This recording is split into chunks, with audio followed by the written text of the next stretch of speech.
৳20,লাখ মেরামত করা হয়েছে মেট্রো রেলের কাজীপাড়া স্টেশন। শুক্রবার থেকে চালু করা হবে স্টেশনটি।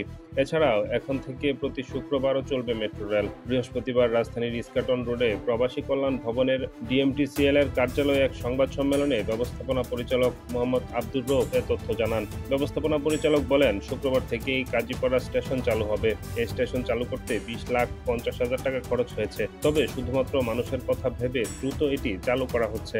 এখনো অনেক সরঞ্জাম লাগবে, যা আস্তে আস্তে ঠিক করা হবে। তখন খরচ বাড়তে পারে।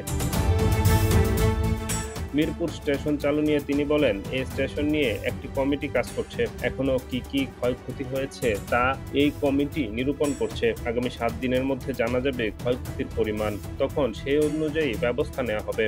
আগামীকাল থেকে কাজীপাড়া চালু হবে ইনশাল্লাহ। এখানে আমাদের এখন $20,50,000 খরচ হচ্ছে এই মুহূর্তে চালুর জন্য। বাট এখানেও আমরা কিছু যন্ত্রপাতি কিন্তু রিঅ্যারেঞ্জ করেছি। চলতি মাসের 18 সেপ্টেম্বর পর্যন্ত মেট্রো রেলের আয় হিসাব দিয়ে তিনি বলেন, এ সময় যাত্রী পরিবহন হয়েছে 49,09,000 জন, আর আয় হয়েছে $20,67,03,551।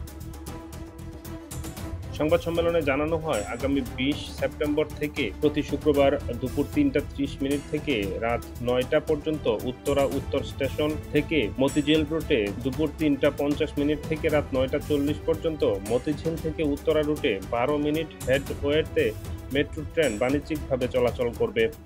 উত্তরা উত্তর থেকে দুপুর 3:30 শুরু করবে, সর্বশেষ ট্রেন ছাড়বে 9টায়।